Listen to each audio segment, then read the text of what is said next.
माननीय डॉक्टर कुमार सप्तर्षी, त्याचप्रमाणे इथे उपस्थित असलेले सर्व गांधीप्रेमी, प्रथमतः डॉक्टर कुमार सप्तर्षी आणि संदीप या दोघांनी मला तुमच्याशी या जरा हटके अशा विषयावर संवाद साधण्याची संधी दिली, याच्याबद्दल प्रथम मी मनापासून कृतज्ञता व्यक्त करतो. कार्यक्रमाची सुरुवातही खूप मजेशीर अशी झाली आणि मला माझे जुने दिवस आठवले. मी लोकविज्ञान संघटनेचा आणि चळवळीचा कार्यकर्ता होतो आणि त्यामुळे आम्ही असा बाबाचा वेश धारण करून बरेच चमत्कार करत असू आणि नंतर ते कपडे उतरवून मग त्याचा वैज्ञानिक स्पष्टीकरण देत असू. तर त्या दिवसांची मला आठवण झाली. 1982 साली असंच मी शनिवार वाड्यासमोर मोठ्या जनसमुदायासमोर निखाऱ्यांवरून चालण्याचा प्रयोग करत होतो आणि प्रचंड गर्दी होती, धक्काबुक्की चाललेली होती आणि कसंबसं मी त्या निखाऱ्यांवरून जात येत होतो. अशातच एक माणूस समोर आला, चष्मा लावलेला होता आणि एवढ्या गर्दीत फक्त एकच माणूस असा होता की जो मला म्हणाला की मला सुद्धा निखाऱ्यांवरून चालता येईल का, मला तू शिकवतोस का? तर मी म्हटलं जरूर शिकवतो, याच्यात काही विशेष काहीच नाही आहे, थोड्या वेळाने मी याचं बिंग फोडणारच आहे माझं. तर मग मी त्यांना शिकवलं आणि मग शेवटी त्यांना विचारलं की तुमचं नाव काय? तर ते म्हणाले की माझं नाव नरेंद्र दाभोळकर.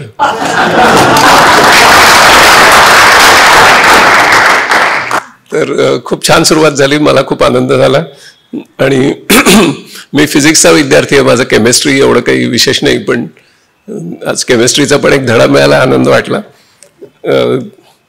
आजचा जो विषय आहे तो थोडासा हटके जरी असला तरी जसं जसं आपण पुढे जाऊ तसं तुमच्या लक्षात येईल की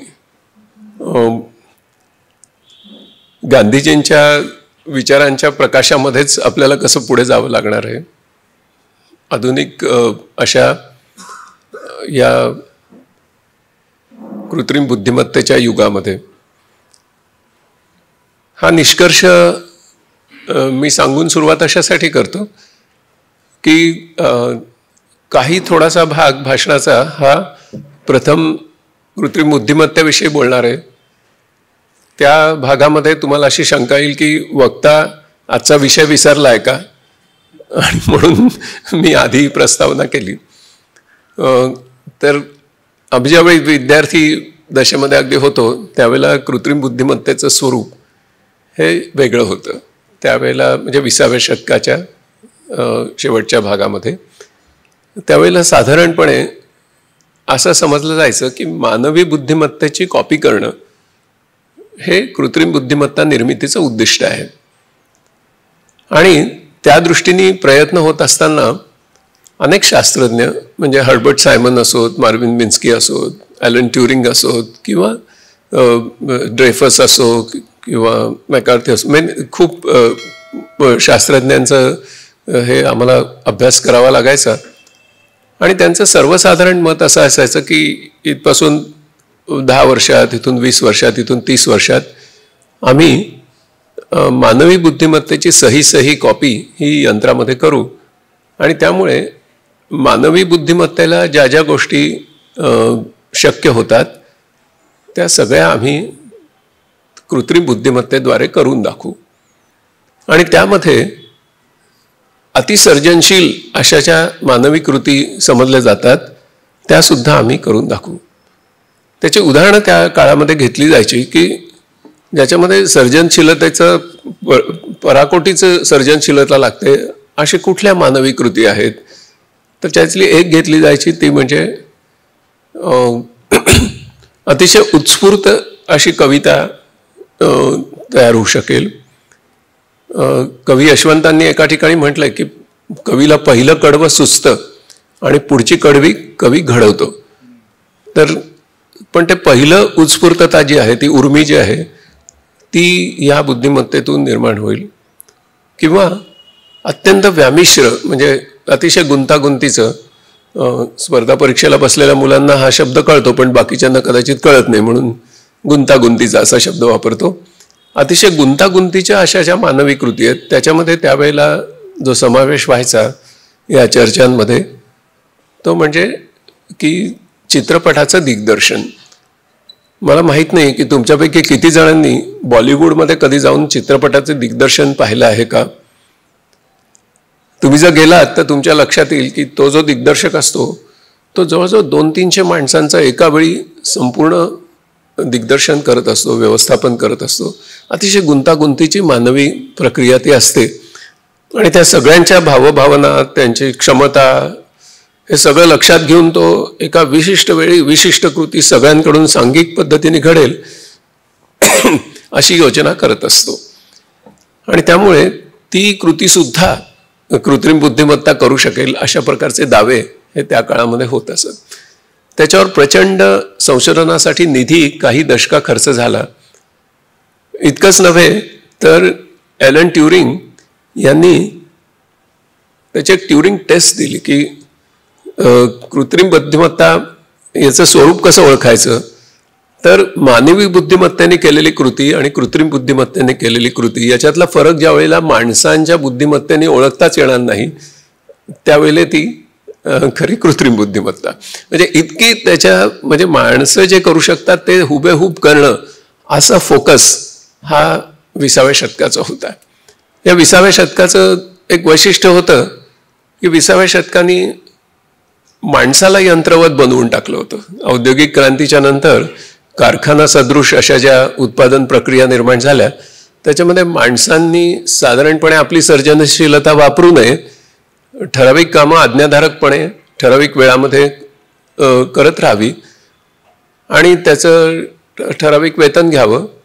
म्हणजे माणसांचं यंत्र करण्याचा एक घाट 20व्या शतकाने घातला ज्याची पूर्ण चिकित्सा गांधींनी केलेली आहे. तुम्ही इथे सगळे गांधी विचार जाणणारे लोक आहात त्यामुळे मी त्याच्यात पुन्हा एकदा जात नाही.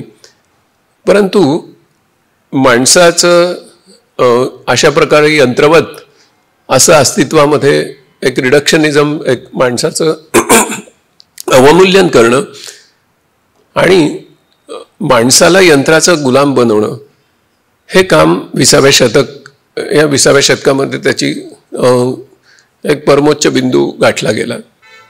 आणि तेच शतक जे होतं त्याच शतकामध्ये हा दुसरा घाट घातला जात होता की यंत्रांना मात्र मानवी सर्जनशीलता कशा देता येतील. अशी एक मजेशीर गोष्ट चालू होती.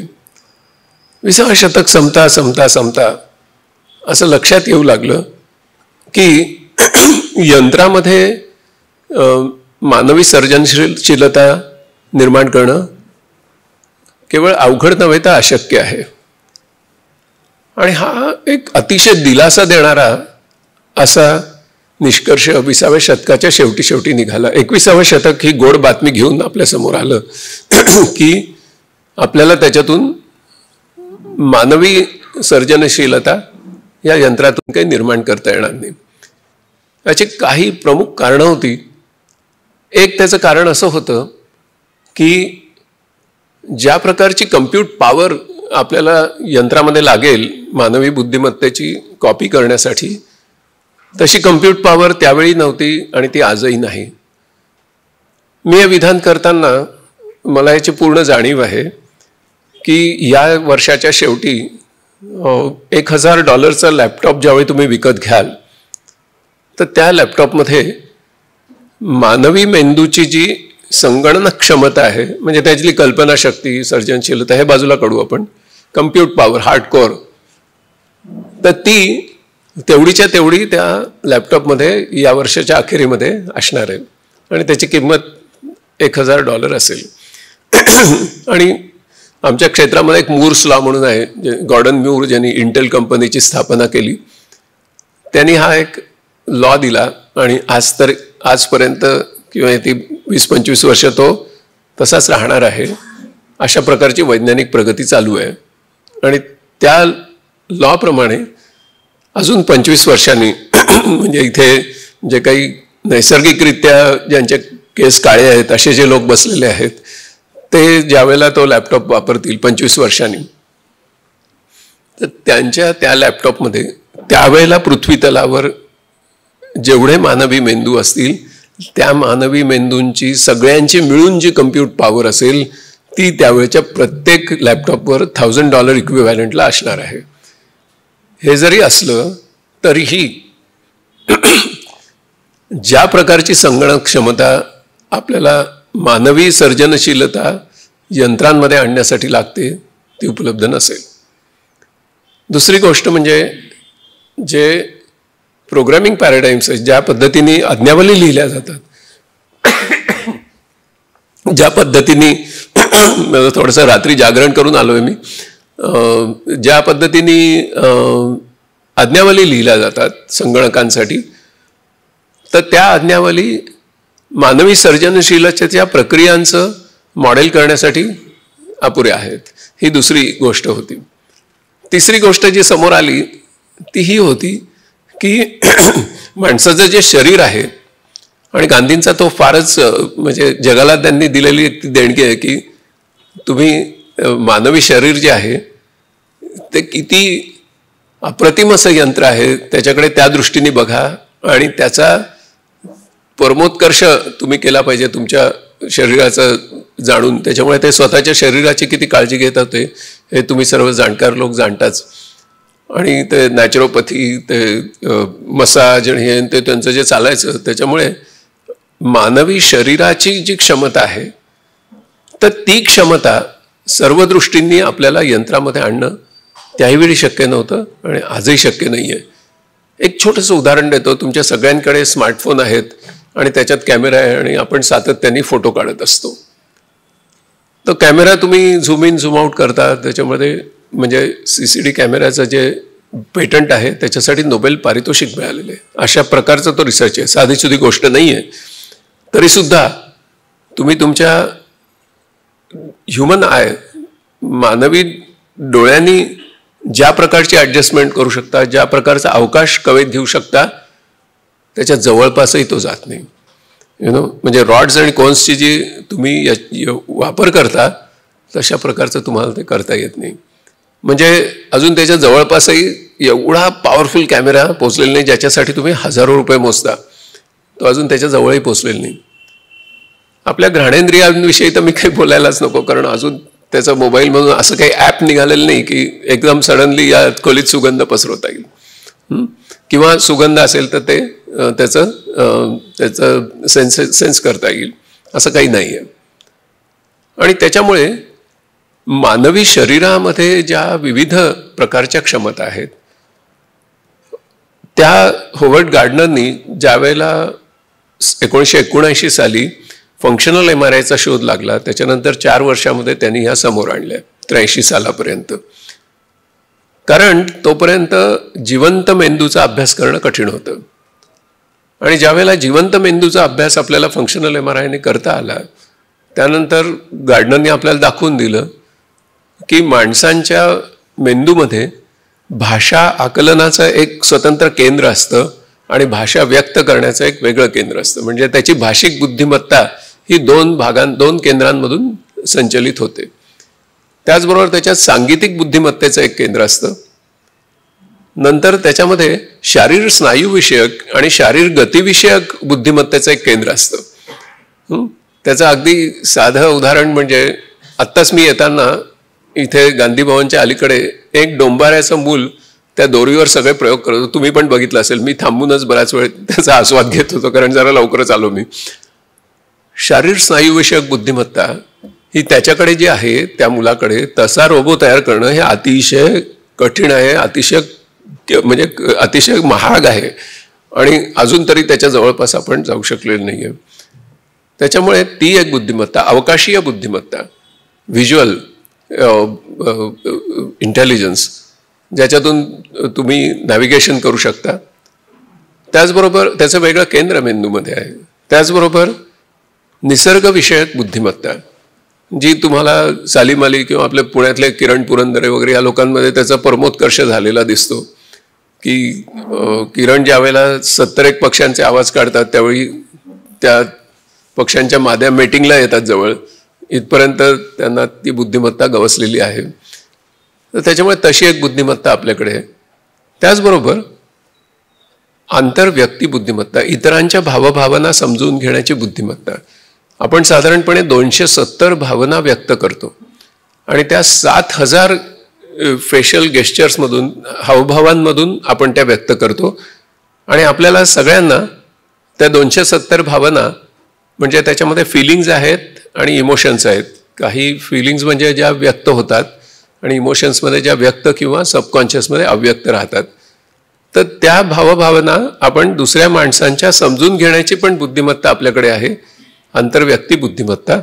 आणि त्याचबरोबर ती गेस्चर्स जे हावभाव आहेत त्याचा अन्वयार्थ आपण लावू शकतो आणि ती गेस्चर्स आपण स्वतः पण व्यक्त करू शकतो. त्याचबरोबर व्यक्ती अंतर्गत बुद्धिमत्ता, आपण कोण आहोत, मी कोण आहे हे समजून घेण्याची एक बुद्धिमत्ता आणि त्याचं एक वेगळं केंद्र आपल्या मेंदूमध्ये आहे. म्हणजे गांधी ज्यावेळेला मानवी बुद्धिमत्तेला, मानवी क्षमतेला, मानवी अस्तित्वाला, मानवी शरीराला इतकं महत्त्व देतात, तर पुढच्या काळामध्ये जो रिसर्च झाला त्याच्याने हे सगळं म्हणजे अधोरेखित झालेलं आहे, हे आपण लक्षात घ्या. त्यावेळेला कदाचित त्यांनी त्या अंतस्प्रेरणेने किंवा त्यांच्या स्वानुभवानी ते सांगितलं असेल, त्याचं कदाचित वैज्ञानिक त्यांना त्याचं सिद्धता देता आली नसेल, परंतु पुढच्या काळामध्ये हे समोर आलं. आणि त्याच्यामुळे मानवी बुद्धिमत्ता ही जशी भाषिक आहे तशीच तार्किक आणि गणिती बुद्धिमत्ता माणसांना लाभलेली आहे. अगदी साधं उदाहरण तुम्हाला घ्यायचं झालं तर क्रिकेट खेळणारा चांगला मुलगा, अतिशय उत्तम क्रिकेट खेळणारा मुलगा आपल्याला म्हणतो की मला गणित काही येत नाही बा, गणितात नापासून.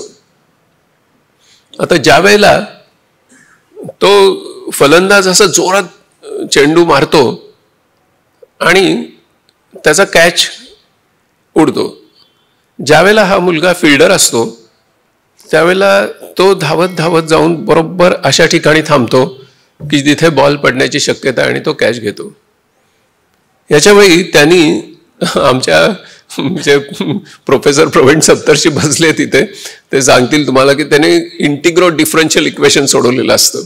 इतकं मॅथमॅटिक्स त्यांनी केलेलं असतं, कारण किती गतीने धावत जायचं, त्यांनी हे प्रोजेक्टाईल मोशनचं इक्वेशन सोडवलेलं असतं. त्याच्यामुळे तो बॉल कधी आणि कुठे पडेल हे त्यांनी ठरवलेलं असतं. आणि आपण आत्ता कुठे आहोत, तिथून किती वेगाने धावत गेलं पाहिजे म्हणजे आपल्याला त्याचा कॅच घेता येईल, याचं गणित त्यांनी केलेलं असतं. आणि त्याचवेळी दूरवर असलेला एक दुसरा फिल्डर हा अजिबात हलत नाही, याचं कारण त्यांनी पण एक गणित सोडवलेलं असतं की आपण किती वेगाने धावत गेलो तरी तिथे आपण पोहोचणार नाही.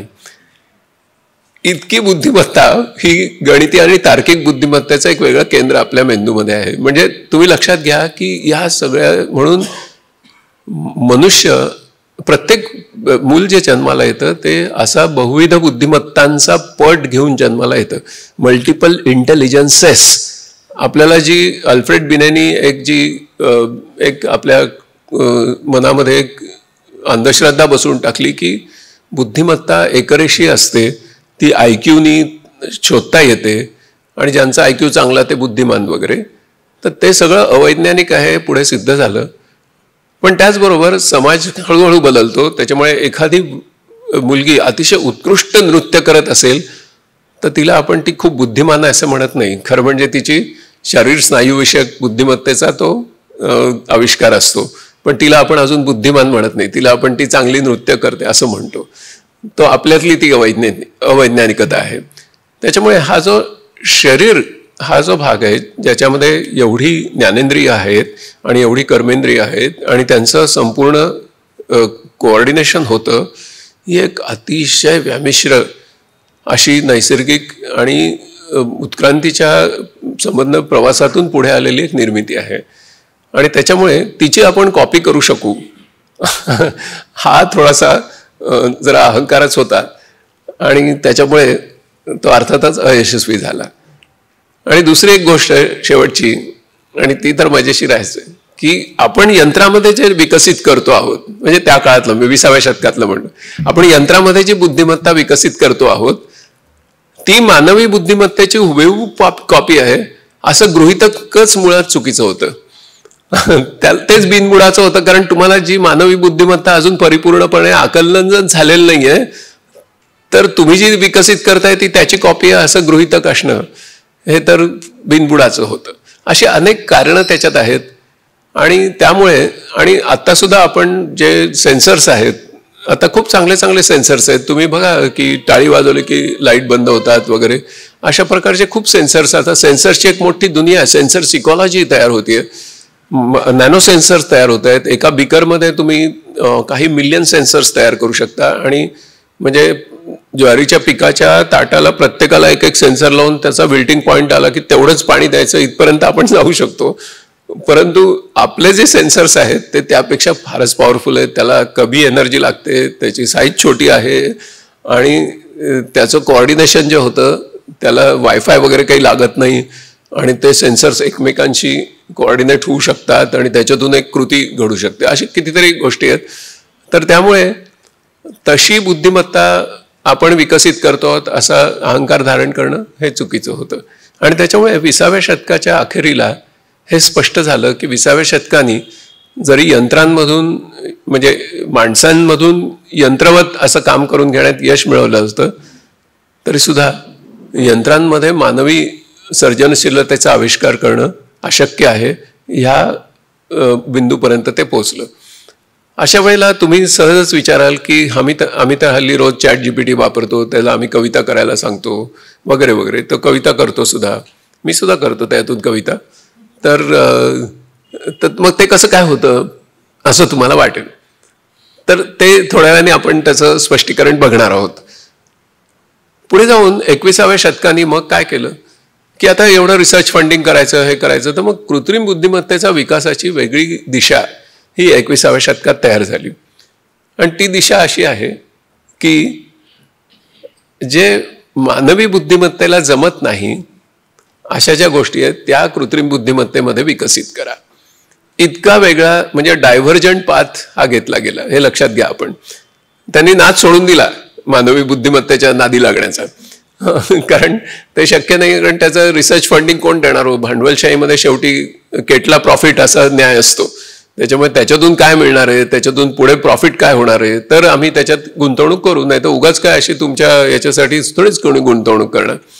त्याच्यामुळे हा एक वेगळा डायव्हर्जंट पाथ निर्माण झाला. आणि त्याच्यामुळे तुमच्या सगळ्यांनी तुम्ही जी गोष्ट वापरली आहे ती कृत्रिम बुद्धिमत्ता तुमच्या हातामध्ये आली. आणि ती म्हणजे त्याचं पहिलं पहाट जी होती ती म्हणजे तुम्ही गुगल सर्च दिल्यानंतर तत्काळ लक्षावधी सर्च रिझल्ट्स तुमच्या समोर येऊ लागले. आणि त्याचबरोबर तुम्ही जेवढा गुगल सर्चला म्हणजे हे कराल, सर्च करण्याचा प्रयत्न कराल, तेवढं सर्च इंजिन हे अधिकाधिक हे कार्यक्षम होत गेलं. म्हणजे कस्टमर्स वेर को क्रिएटिंग द प्रॉडक्ट अशी ती रचना होती. म्हणजे कस्टमर्सनाच आपलं प्रॉडक्ट अधिकाधिक चांगलं करण्याच्या मार्गी लावून टाकायचं, असा गुगलने एक घाट घातला आणि आपण सगळे त्याच्यात सहभागी झालो.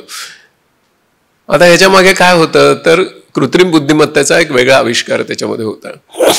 तो असा होता की तुम्ही प्रथम एक माणूस एक आज्ञावली देतो मानवी बुद्धिमत्तेनी, आणि नंतर तिला मनुष्य असं शिकवतो की आता तू याचे प्रयोग करायचे, त्याच्यात ज्या चुका होतील त्या चुका काय होतात त्याची पण आज्ञावली दिलेली असते, आणि त्या सुधारायच्या कशा त्याची पण आज्ञावली दिलेली असते. त्याच्यामुळे स्वसुधारणा आणि त्याच्यातून पुढची पिढी निर्माण होणं सॉफ्टवेअरची, असं म्हणजे सॉफ्टवेअर हे. आणि ह्याच्या सगळ्याच्या मागे कारण काय होतं, कारण आपण एक सॉफ्टवेअर सिव्हिलायझेशन क्रिएट करत होतो.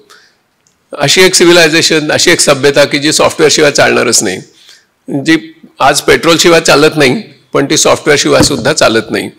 आत्ता जर तुमच्या खिशातले सगळे मोबाईल फोनमधली आता साधारणपणे सध्या 91 लाख ॲप्स आहेत, त्याच्यामध्ये ती सगळी ॲप्स बंद पडली तर तुमचं काय होईल तुम्हाला माहिती आहे. तर त्याच्यामुळे तुम्ही म्हणजे तुमचे आर्थिक व्यवहारच पहिल्यांदा करू शकणार नाही, कारण तुमची बँकच त्याच्यामध्ये. तर त्याच्यामुळे सॉफ्टवेअर सिव्हिलायझेशन आपण निर्माण केलेली आहे, आणि ती सॉफ्टवेअर सिव्हिलायझेशन खूप मोठ्या प्रमाणात सॉफ्टवेअरची मागणी सारखी करते आहे. तेवढं सॉफ्टवेअर माणसांना नेमून तयार करणं शक्य नाही. कितीही माणसं नेमली तरी जेवढं सॉफ्टवेअर लागतंय तेवढं तयार होणार नाही. म्हणून software should write better software, and that should write better software, and that should write better software. म्हणून सॉफ्टवेअरने आपल्या पिढ्या निर्माण करायला सुरुवात केली. त्याला सॉफ्टवेअर म्युटंट्स असं म्हणतात. आता सॉफ्टवेअर ज्यावेळी अधिक चांगलं सॉफ्टवेअर लिहितं, त्याच्यातून अधिक चांगलं सॉफ्टवेअर तयार होतं, त्याच्यातून पुढचं सॉफ्टवेअर तयार होतं, त्यावेळेला असं होतं की जी व्हर्जन आत्ता तुम्ही वापरत असता, समजा गुगल सर्च इंजिनची, त्याच्यामध्ये मानवी बुद्धिमत्तेचा अंश शोधणं जवळजवळ अशक्य होतं. आणि म्हणून त्याला आपण न मानवी बुद्धिमत्ता असं खरं म्हणजे म्हटलं पाहिजे. कृत्रिम बुद्धिमत्ता हा शब्दप्रयोग हा प्रचलित होऊन आलेला आहे, पण तो तसा अर्थवाही नाही. खरा अर्थवाही शब्द हा न मानवी बुद्धिमत्ता असा असू शकतो, कारण त्याच्यात मानवी बुद्धिमत्तेचा ट्रेसच आपल्याला, अंशच आपल्याला सापडत नाही. आणि त्याच्यामुळे जगामध्ये कृत्रिम बुद्धिमत्तेची संपूर्ण जी विकास जो चालू आहे तो न मानवी बुद्धिमत्तेच्या दिशेने चालू आहे. आता याचा अर्थ असा की याची एक दोन उदाहरणं छोटी छोटी देतो तुम्हाला, लगेच कळेल की त्याचा एक महत्त्वाची एक आविष्कार जो आपल्या समोर आला तो म्हणजे प्रचंड डेटा जर तुम्हाला मी दिला तर त्याच्यातले आराखडे पटकन तो शोधून देतो. म्हणजे उदाहरणार्थ आपली जी दृष्टिपटल आहे त्या दृष्टिपटलावरच्या केशवाहिन्यांचं जाळं, अशी लक्षावधी लोकांच्या केशवाहिन्यांच्या जाळ्याच्या जर प्रतिमा मी संगणकाला दिल्या आणि त्याच्यावर ह्या न मानवी बुद्धिमत्तेची आज्ञावली मी जर चालवली, ज्याला डीप लर्निंग, ज्याला आपण गहन अशा प्रकारचं त्यात शोध घेणं असं म्हणतो, तर ते दिल्यानंतर पहिली पातळी आहे बिग डेटा, त्याच्यावर तयार होतं मशीन लर्निंग, डीप लर्निंग, आणि त्याच्यातून तयार होतात अल्गोरिथम्स, आणि त्याला आपण कृत्रिम बुद्धिमत्ता असं म्हणतो.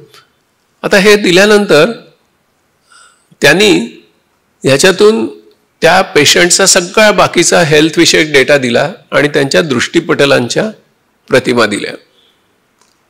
त्या सगळ्या डेटाचं पृथक्करण करत करत करत ती न मानवी बुद्धिमत्ता अशा निष्कर्षाप्रत येते की तिला आता जर मी ती कुठल्याही दुसऱ्या माणसाची प्रतिमा दिली दृष्टिपटलाची, तर रक्तदाब, मधुमेह, हृदयविकार यांचं निदान ती तुम्हाला करून देते.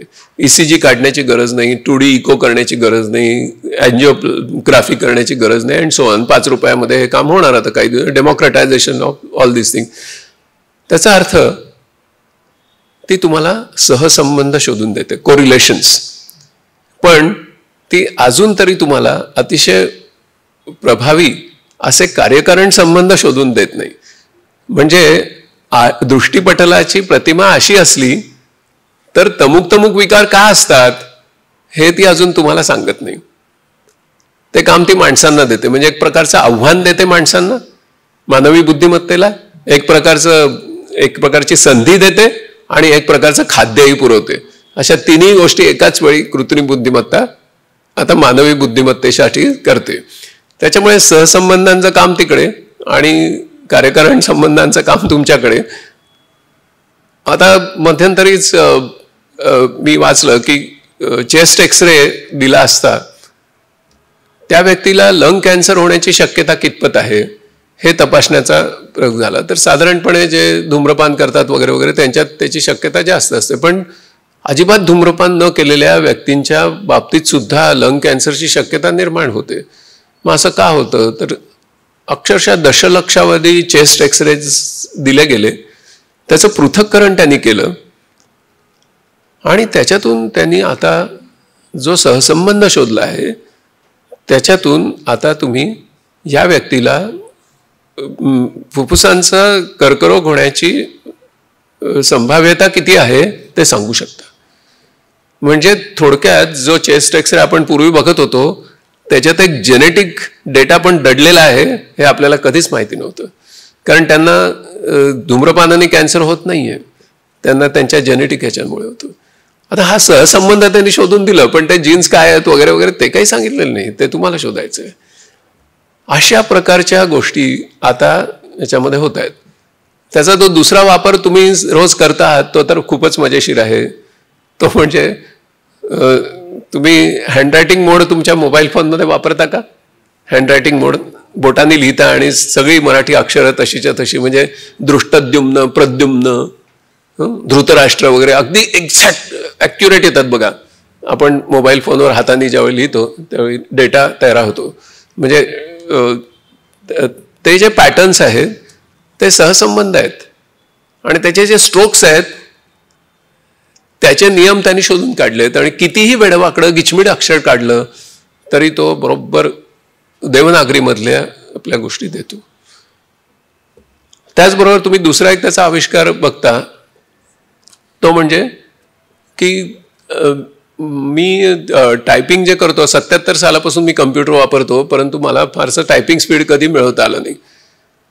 माझं टायपिंग स्पीड काहीतरी 5-7 वगैरे असेल, काय मी मोजला नाही कधी. सरकारी नोकरी मिळवण्यासाठी 30चा स्पीड लागतो.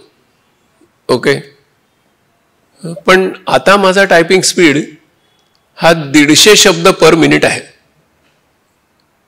लक्षात आलं तुमच्या? याचं कारण मी व्हॉइस टायपिंग वापरतो.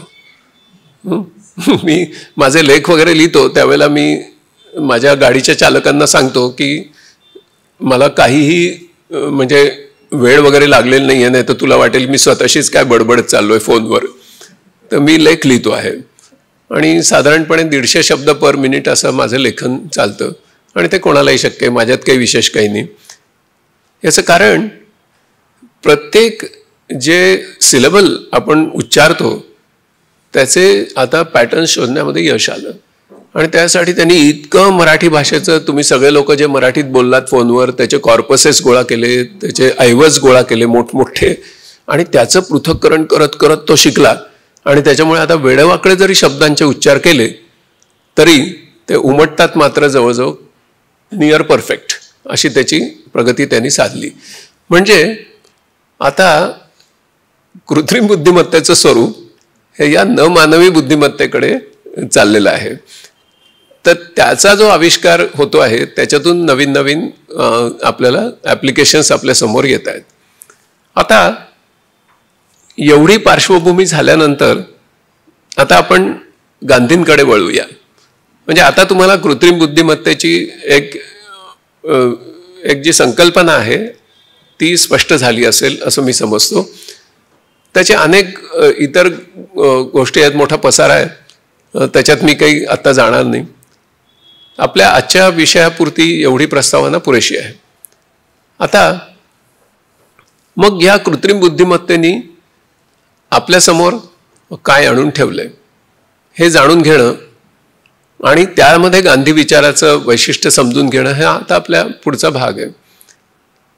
तर त्याचं पहिलं वैशिष्ट्य हे की आता कृत्रिम बुद्धिमत्ता ही तुमच्या मानवी बुद्धिमत्तेला आणि एकंदर मानवी क्षमतेला, मानवी अस्तित्व तुमचं त्याचा आविष्कार करण्याला एक प्रकारचं आव्हान, संधी आणि खाद्य पुरवते.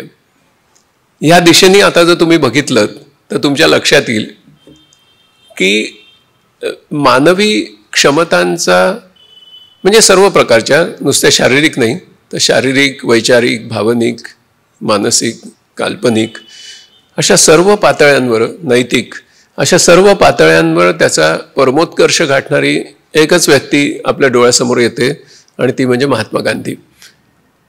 त्याच्यामुळे आपल्याला आता कृत्रिम बुद्धिमत्ता रोज आव्हान देणार आहे.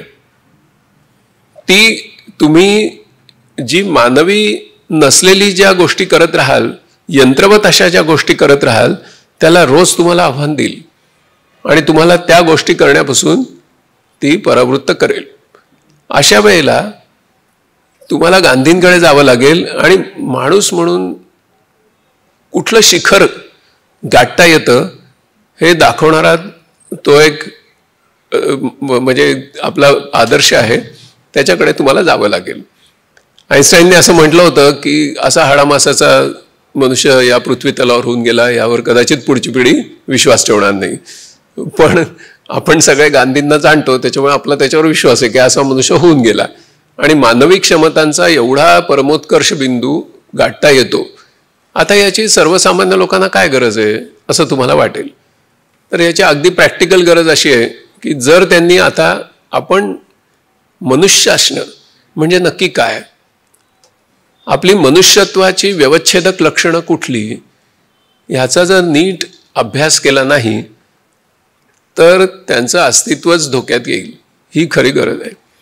त्याच्यामुळे गांधींना शरण कशासाठी जायचं, तर एक मनुष्य म्हणून काय काय करता येतं याचं एवढं प्रभावी उदाहरण आपल्यासमोर इतिहासामध्ये नाही.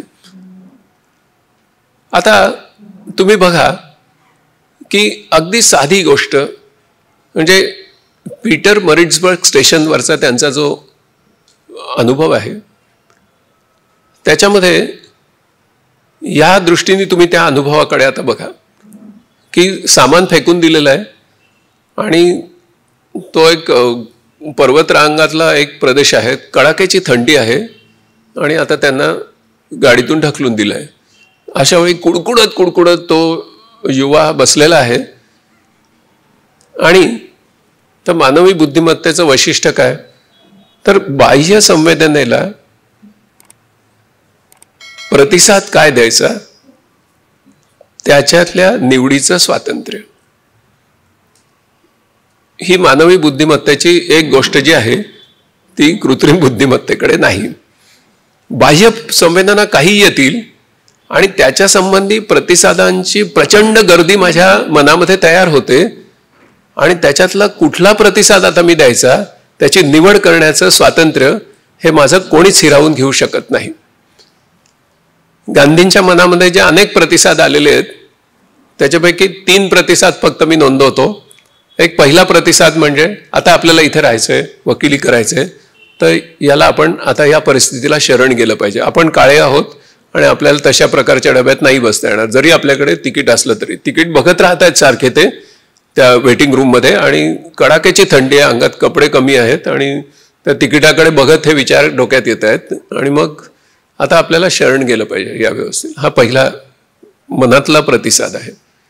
दुसरा प्रतिसाद आहे की आपण भारतात परत जाऊ जिथे आपला असा अपमान होणार नाही. हा दुसरा प्रतिसाद आहे. आणि तिसरा विलक्षण प्रतिसाद आहे, ती मानवी बुद्धिमत्तेची कमाल आहे की नाही त्या व्यक्तीविरुद्ध मला काही करायचं नाही आहे तर मला ही व्यवस्था बदलायची आहे, याच्यासाठी मी संघर्ष करीन आणि मी इथेच राहीन आणि ही व्यवस्था बदलून दाखवीन. ही गोष्ट तुम्हाला ChatGPTतून मिळत नाही हे लक्षात घ्या. खूप ChatGPTचा वेड लागले पब्लिकला म्हणून मी सांगतो की आपली सर्वांची ही क्षमता आहे. हिचा एक गांधींचा शब्द ह्याच्यासाठी आत्मबळ आहे. ChatGPTकडे आत्मबळ नाही. ओके, हे लक्षात घेतलं पाहिजे. आत्मबळ आणि म्हणजे हाच शोध व्हिक्टर फ्रँकेलनी पण लावला. व्हिक्टर फ्रँकेल ज्या वेळेला हिटलरच्या छळछावणीमध्ये आपल्याला कधीही गॅस चेंबरमध्ये पाठवलं जाईल अशा मनस्थितीत होता, तर त्यावेळेला त्यांनी एक प्रश्न स्वतःच्या मनाशी विचारला, कारण तो स्वतः सायकियाट्रिस्ट होता. आणि त्यांनी एक अफलातून प्रश्न विचारला, ज्यावेळी अंगावरचे कपडे काढून टाकले, प्रचंड हाल अपेष्टा होत आहेत आणि सर्व कुटुंबीय गॅस चेंबरमध्ये मेले आहेत, समोर कवट्यांचे ढीग दिसत आहेत, अशा प्रसंगी आपला कधी नंबर लागेल आणि आपला नंबर लागेल आता आयुष्यात करण्यासारखं काही नाही, एवढ्या एका कारणासाठी लोक मरत आहेत आपल्या आजूबाजूचे आणि आपलाही नंबर एक दिवशी आता लागणारच आहे. अशा परिस्थितीत असलेला एक सायकियाट्रिस्ट स्वतःला विचारतो की माझ्याकडे असं काय बरं आहे की जे हिटलर कधीच हिरावून घेऊ शकणार नाही. आता प्रश्नच येणं म्हणजे किती कमाल आहे बघा. म्हणजे स्टीफन कोवेनी गांधी आणि व्हिक्टर फ्रँकेल दोघांची उदाहरणं एका पानावर दिली आहेत. एका पानावर दिली आहे स्टीफन कोवेनी, म्हणजे 7 हॅबिट्स या पुस्तकामध्ये. तर त्याच्यामध्ये तो शेवटी आपल्या मनामध्ये त्याचा रिसर्च करून शेवटी हा निष्कर्ष काढतो की मला या प्रसंगी या सगळ्या परिस्थितीला प्रतिसाद देण्याचं जे अनेक प्रतिसाद माझ्या मनात निर्माण होत आहेत त्यातला मी नक्की कुठला निवडायचा हे निवडण्याचं जे माझं स्वातंत्र्य आहे ते हिटलर कधीच हिरावून घेऊ शकणार नाही. ह्या प्रतिसादापिशी तो येतो आणि अर्थातच नंतर म्हणजे तो तशा प्रकारे मनामध्ये अशी कल्पना करतो की आता मी ह्या तुरुंगातून सुटलो आहे, माझे विद्यार्थी पुन्हा माझ्यासमोर बसले आहेत आणि हिटलरच्या छळछावणीतल्या कैद्यांचं मानसशास्त्र आता मी त्यांना शिकवतोय आणि अशी व्याख्यानं तो मनातल्या मनात देऊ लागतो. ओके, आणि नंतर अर्थातच त्याची सुटका होते. पुढे तो 250 पुस्तकं लिहितो आणि man's search for a meaning हे त्याचं गाजलेलं पुस्तक, त्याच्या 1 कोटीपेक्षा जास्त प्रति जगात खपल्यात, आजही खपत राहतात.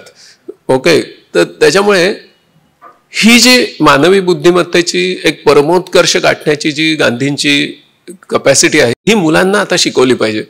याचं कारण तुम्ही कोण आहात, तुम्ही माणसं आहात, तुम्ही मशीन नाही आहात, हे आता जास्त नीट सांगण्याची गरज आहे. कारण पूर्वी ते मशीन दिसायचं हो, आता असं वाटतं की प्रत्येक प्रश्न जो परीक्षेत येणार आहे त्याचं उत्तरच ChatGPT आहे, तर मी कशाला अभ्यास करायचा.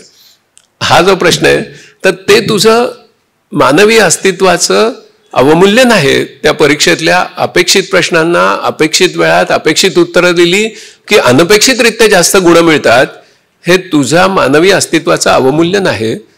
तू सर्जनशील प्राणी म्हणून जन्माला आलेला आहेस, हे आता मुलांना सांगण्याची गरज आहे. आणि त्याच्यासाठी गांधींचं संपूर्ण जीवन हे त्यांच्या समोर आहे. उदाहरणार्थ, ते साऊथ आफ्रिकेमध्ये असताना मिली पोलॅक यांच्या पुस्तकामध्ये मी हे वाचलेलं आहे. त्या पुस्तकाचं नाव दी मॅन असं आहे. पोलॅक यांचं इंग्लंडमधल्या या मुलीवर प्रेम होतं आणि त्यांच्या आईवडिलांना असं वाटत होतं की ते साऊथ आफ्रिकेत गेली तर आपल्या मुलीचे हाल होतील, म्हणून गांधींनी स्वतः मध्यस्थी करून तिच्या आईवडिलांना पत्र लिहिली आहेत आणि शेवटी हे प्रेम प्रकरण जुळून आणून यांचं लग्न झालं.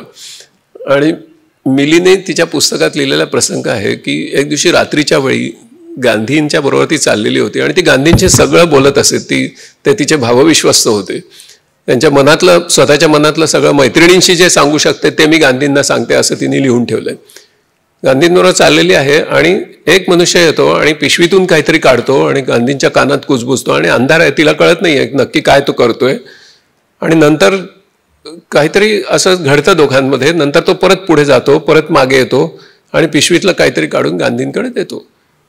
ती मागून येऊन त्यांना विचारते की काय चाललं होतं, मला जरा संशय येत होता त्या माणसाविषयी. तर मानवी बुद्धिमत्तेचा परमोत्कर्ष बिंदू बघा तुम्ही. आणि मुलांना आता म्हणजे आर्टिफिशियल इंटेलिजन्सच्या संदर्भात गांधी नीट समजावून सांगितले पाहिजेत. गांधी तिला असं म्हणतात की तो खरं म्हणजे माझा खून करायला आला होता आणि माझ्याशी बोलल्यानंतर त्याचं हृदय परिवर्तन झालं आणि हा सुरा तो मला परत देऊन गेला, म्हणून ते सुरा दाखवतात तिला. आता ही जी गोष्ट आहे ना, ही तुम्हाला AI मधून नाही मिळत, हे लक्षात घ्या तुम्ही. ओके, तर त्याच्यामुळे असे कितीतरी प्रसंग तुम्हाला मी सांगू शकेन. परंतु याच्यातला जो महत्त्वाचा मुद्दा आहे तो हा आहे की गांधींचं दुसरं एक वैशिष्ट्य आहे की गांधींनी त्यावेळेचं जे आधुनिक असं माहिती तंत्रज्ञान आहे त्याचा आपल्या स्वातंत्र्य चळवळीसाठी भरपूर उपयोग करून घेतला आहे. ते त्यावेळेचं माहिती तंत्रज्ञान म्हणजे त्यावेळची इन्फॉर्मेशन टेक्नॉलॉजी म्हणजे टेलिग्राम. ओके, तुषार गांधींनी मला एकदा सगळा रिसर्च करून दाखवून दिलं की 1 वर्ष असं आहे गांधींच्या जीवनातलं की ज्या वर्षी गांधींचं टेलिग्रामचं बिल हे भारताच्या व्हॉइसरॉयपेक्षा जास्त होतं. ओके, म्हणजे इतक्या प्रमाणात गांधी तंत्रज्ञान वापरत होते आणि ते बिल जास्त होतं तरी सुद्धा तुम्ही गांधींचे टेलिग्राम जर बघितले कलेक्टेड वर्क्समध्ये तर अत्यंत अल्प शब्दामध्ये मेसेजेस लिहिलेले आहेत. तरीही त्यांचं बिल जास्त होतं. आणि महादेवभाई देसाईंनी लिहून ठेवलं की स्टेशन आलं की ते उतरायचे, गांधींनी छोटासा उत्तर लिहिलं असायचं आणि ते टेलिग्राम करून परत यायचे. आणि महादेवभाईंच्या पत्नीचं पण पत्र आहे की तुम्ही काळजी घेत जा, तुम्ही ट्रेनमधून उतरता, धावत धावत जाता, टेलिग्राम करता, परत येता, अपघात होण्याची शक्यता आहे वगैरे असं तिला, त्या पत्नीला वाटतं आहे. म्हणजे त्यावेळची जी ॲडव्हान्स्ड इन्फॉर्मेशन टेक्नॉलॉजी होती ती आपल्या स्वातंत्र्य चळवळीसाठी त्याचा योग्य उपयोग करणं हा पण आदर्श गांधींनीच आपल्यासमोर ठेवला आहे.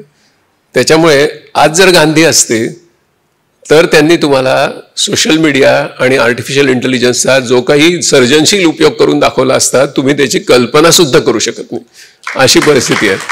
म्हणजे त्याच्यामुळे एक नवीन मुद्दा समोर येतो आणि तो असा येतो की गांधी आपल्याला हेही सांगतात की मानवी बुद्धिमत्ता आणि अशा प्रकारची तंत्रवैज्ञानिक बुद्धिमत्ता यांची आता टिकाऊ भागीदारी करून आपण पुढे गेलं पाहिजे.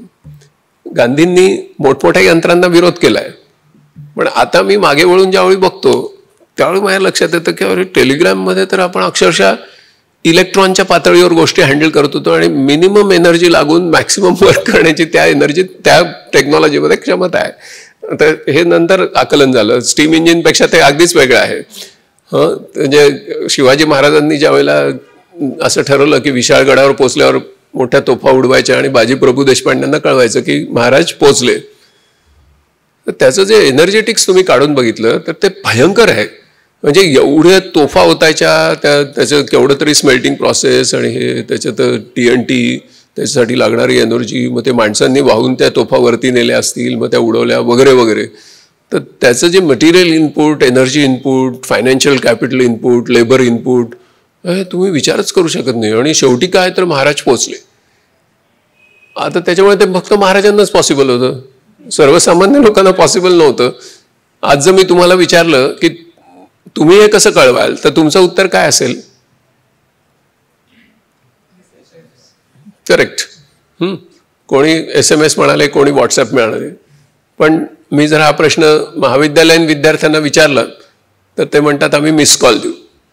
म्हणजे तेवढी एनर्जी वापरणार नाही म्हणतात. तर म्हणजे त्याच्यामुळे गांधींचं जो टेलिग्राम वापरणं जे होतं त्याच्याकडे आपण फार वेगळ्या दृष्टीने बघितलं पाहिजे की ज्याच्यामध्ये मटेरियल इनपुट अतिशय कमी आहे, एनर्जी इनपुट कमी आहे, अशा गोष्टींचा ते स्वीकार करत होते आणि त्याचा आपल्या चळवळीसाठी योग्य तो उपयोग करून घेत होते. त्याच्यामुळे मानवी बुद्धिमत्ता आणि कृत्रिम बुद्धिमत्ता यांची विवेकी अशी भागीदारी कशी करायची हे आता आपण शिकलं पाहिजे. या दृष्टीने आपल्याला गांधी आज असते तर काय केलं असतं असा विचार करायला पाहिजे. नाहीतर आपण त्याच्याकडे एकदम नकारात्मक पद्धतीने तिरस्काराने बघण्याची शक्यता आहे. आणि तसं काही पद्धतीने गांधीवाद्यांमध्ये किंवा गांधीमार्गी लोकांमध्ये तो दोष आढळतो. त्याच्यापासून आपण परावृत्त राहिलं पाहिजे. दुसरी गोष्ट जी आहे ती म्हणजे की गांधी स्मारक असं इथे लिहिलेलं आहे. तर आता ह्या आर्टिफिशियल इंटेलिजन्सच्या काळामध्ये गांधी स्मारक कसं असलं पाहिजे ही पण एक गोष्ट मजेशीर आहे, ती समजून घेऊया. ती अशी आहे की तुम्ही असं इमॅजिन करा की गांधींनी तर प्रचंड लेखन केलेलं आहे, नंतर त्यांच्यावर लक्षावधी पुस्तकं लिहिलेली गेली आहेत आणि त्यांची भाषणं आहेत आणि त्यांच्यावर भाषणं आहेत आणि त्यांच्यासह प्रवाशांची सगळी हे आहे. असं सगळा एक मोठा कॉर्पस आहे, प्रचंड मोठा कॉर्पस आहे. आपलं एक ते मोठं सांस्कृतिक धन आहे. तुम्ही असं कल्पना करा की हे सगळं आपण डिजिटल स्वरूपात आणलं आणि ह्याचा एक आयवज बनवला, कॉर्पस बनवला आणि तो रोज वाढणारच आहे कारण गांधींवर रोज लिहिलं जाते. आता कालच मला निशाताई भेटल्या, आपल्या निशा शिवूरकर, तर त्यांनी गांधी आणि स्त्री पुरुष समानता हे नवीनच पुस्तक लिहिलं. आज रोजच चालू आहे, गांधींवर सतत चालू आहे. जेवढा तुम्ही त्यांचा दुस्वास कराल तेवढा अधिक वाङ्मय तयार होते. म्हणजे त्यांना जे लोक सैतान समजतात तर त्याच्याबद्दल एक हिंदीत म्हण आहे की सैतान का नाम लेने से सैतान की शक्ती बढ़ती है. त्याच्यामुळे तुम्ही गांधींना सैतान समजा, त्यांचं रोज नाव घ्या, त्यांची शक्ती वाढतच चालली आहे, तुम्ही काहीच करू शकत नाही. तर त्याच्यामुळे असं रोज तो कॉर्पस वाढत जाणार आहे. आता हा कॉर्पस जो आहे हा जर आपण आर्टिफिशियल इंटेलिजन्सला दिला काय होईल माहिती आहे तुम्हाला? की आता एका अमरत्वाच्या नव्या कल्पनेकडे मी तुम्हाला नेतो आहे. आत्ता एक गांधींच्या अमरत्वाची कल्पना आहे की गांधींची भाषणं आपल्याला ऐका येतात का, त्यांचे लेख वाचता येतात का, पटकन at the tip of the finger tip असं करता येतं का, तर येईल. त्याच्या पुढची जी अमरत्वाची कल्पना आहे ती विलक्षण आहे. आता आपण जर लार्ज लँग्वेज मॉडेल ज्याच्यावर आता तुमचं ChatGPT अवलंबून आहे ते आता तुम्हाला वापरता येतं. ते नुसतं मक्तेदारी नाही, ओपन आहे. ते जर ह्या संबंध ऐवजाला आम्ही लावलं तर काय मजा होईल माहिती आहे की निखिल वागळे, विश्वंभर चौधरी आणि असीम सरोदे यांच्यावर परवा जो हल्ला झाला त्याबद्दल गांधी काय म्हणाले असते हे तुम्हाला गांधींच्या आवाजात ऐकू येईल. ओके, ही अमरत्वाची वेगळी कल्पना आहे, ही तंत्रज्ञानाने शक्य आहे.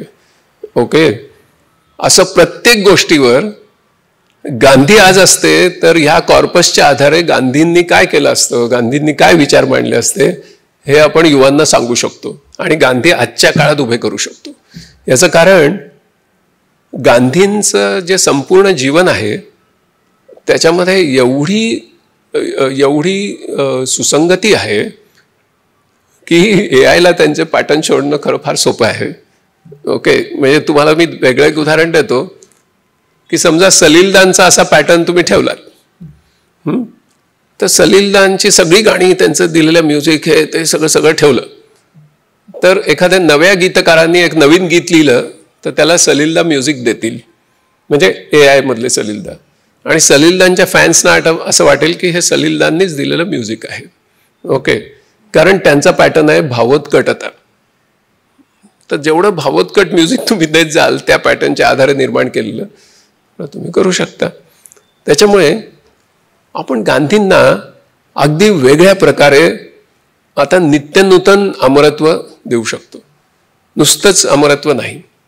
ओके, संदीपनी मगाशी बोलताना उल्लेख केला की गांधींना जिवंत ठेवणं.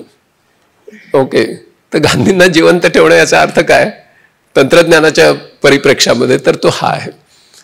आणि तुम्ही म्हणाल त्या विषयावर गांधींनी काय म्हटलं असतं, गांधींचे काय विचार असते, हे एका मर्यादित स्वरूपात तुम्हाला बघता येतील. गांधींची स्वतःची सर्जनशीलता जबरदस्त होती. म्हणजे तुम्ही मिठाचा सत्याग्रह एकच उदाहरण पुरेसं आहे. त्याच्यामुळे त्यांनी आजच्या काळात तर प्रचंड सर्जनशीलता दाखवली असती, ही तर वेगळीच गोष्ट आहे. कारण आजच्या काळात जो संघर्ष त्यांनी उभा केला असता तो आपण कल्पना सुद्धा करू शकत नाही, इतका नवीनतम असता. परंतु जे काही त्यांचं कॉर्पस आहे तेवढ्या मर्यादेमध्ये सुद्धा आपल्याला विलक्षण असे रिझल्ट्स त्याच्यातून मिळू शकतील याची मला खात्री आहे. कारण मी रोजच ते तंत्रज्ञान वापरतो, त्याच्यामुळे मी रोज थक्क होत असतो. कारण संबंध पृथ्वीवरच्या मानवजातीचा एक मेंदू आता तुमच्याशी कोलॅबरेट करतो आणि त्याच्यामुळे त्याच्यातून फारच वेगळे निष्कर्ष आपण काढत राहतो. म्हणजे मला खूप असं वाटत होतं की चक्रधर स्वामींच्या लीळा चरित्रावर ह्या ChatGPTतून मला फारसं काही मिळणार नाही असं मी भ्रमात होतो. म्हणून मी त्याला असं म्हटलं की मला चक्रधर स्वामींच्या लीळा चरित्रावर BAच्या परीक्षेसाठी प्रश्न काढून दे. तर त्यांनी मला, मी 20 प्रश्न मागितले होते, त्यांनी मला 20 प्रश्न काढून दिले आणि तो प्रत्येक प्रश्न हा ॲनालिटिकल ॲबिलिटीज BAच्या मुलांची टेस्ट करणाराच होता. आणि एक प्रश्न दुसऱ्या प्रश्नासारखं, दुसरे 19 प्रश्न प्रत्येक प्रश्नापेक्षा भिन्न होते. आता ही जर कपॅसिटी असेल तर गांधींचा कॉर्पस काय, चक्रधर स्वामींचा कॉर्पस तर फारच थोडा, गांधींचा प्रचंड कॉर्पस आहे. भरत दाभोळकरांचा एक अप्रतिम लेख गांधींवर आहे, गांधी दी ब्रँड. त्याच्यामध्ये त्यांनी असं लिहून ठेवलं आहे की गांधींच्या जवळजवळ प्रत्येक ज्या सार्वजनिक कृती झाल्या त्याचे फोटो उपलब्ध आहेत. आणि त्यांनी असं म्हटलंय त्या काळातले जे जगातले पुढारी होते त्या सर्वांपेक्षा गांधींचा फोटोचा कॉर्पस हा मोठा आहे. याचं कारण गांधींना एक कल्पना होती की आपल्या देशातले जे लोक ज्यांच्याशी आपल्याला संवाद साधायचा आहे ते निरक्षर आहेत. त्यांना आपण किती इंडियन ओपिनियन किंवा यंग इंडिया किंवा हरिजनमध्ये लिहिलं तर ते वाचणार नाही आहेत. त्यांना आपण प्रत्यक्ष कृती करतानाचे फोटोच कळणार आहेत. आणि त्यामुळे मला त्याच्या मागची योजनाबद्धता माहिती नाही, मी त्याचा अभ्यास केलेला नाही. कारण एकंदर गांधी या विषयावर मी काही अभ्यासक नाही, मी फक्त उत्साहाने काही गोष्टी बोलतोय. तर त्याच्यामुळे त्यांनी त्या फोटोची रचना कशी केली असेल हे मला माहिती नाही. परंतु मीच गांधींचे हजारो फोटो बघितलेले आहेत आणि त्याच्यापेक्षा खूप जास्त कॉर्पस असण्याची शक्यता आहे. त्याच्यामुळे जे इमेज इनपुट लागतं ते सुद्धा त्या आर्टिफिशियल इंटेलिजन्सला उपलब्ध आहे. आणि त्याच्यातून तो आर्टिफिशियल इंटेलिजन्स अगदी नवीनतम असे निष्कर्ष काढून नवी चित्र तयार करतो. म्हणजे अलीकडे मी सुद्धा चांगला चित्रकार झालोय. म्हणजे मी लहानपणी म्हणजे कधी रेगोट्या पण ओढलेल्या नाहीत, पण मी आता पिकासोच्या स्टाईलची किंवा क्लॉड मोनेटच्या स्टाईलची चित्र काढू शकतो. कारण माझ्या हाताशी मिड जर्नी आहे, माझ्या हाताशी डाली 2.0 आहे and so on and so fourth, किंवा लिओनार्डो आहे. त्याच्यामुळे ती चित्र घेऊन आत्ताच्या परिस्थितीत गांधींची स्फूर्तिदायक अशा कॉन्टेक्स्च्युअल इमेजेस तयार होऊ शकतात आणि आत्ताच्या तरुण पिढीला त्याचं प्रचंड आकर्षण निर्माण होऊ शकतं. असं म्हणजे ही एक गांधींना जवळ त्या तरुण पिढीच्या घेऊन जाण्याची एक विलक्षण अशी गोष्ट घडू शकते. आणि याला खर्च येत नाही. याला काय लागतं मग? तर ह्याला लागतं प्रॉम्प्ट इंजिनिअरिंग. तर ते डॉक्टर कुमार सप्तर्षी किंवा त्यांचे जे सगळे कार्यकर्ते आहेत त्यांनी गांधीयन प्रॉम्प्ट इंजिनिअरिंग नावाचा एक कोर्स छोटा चालवला पाहिजे, 1 दिवसाचं शिबिर. याचं कारण असं की आर्टिफिशियल इंटेलिजन्सला प्रॉम्प्ट काय द्यायचे की ज्यामुळे तो तुम्हाला या गोष्टी काढून देईल, याच्यासाठी तुम्हाला गांधी नीट समजलेला असला पाहिजे.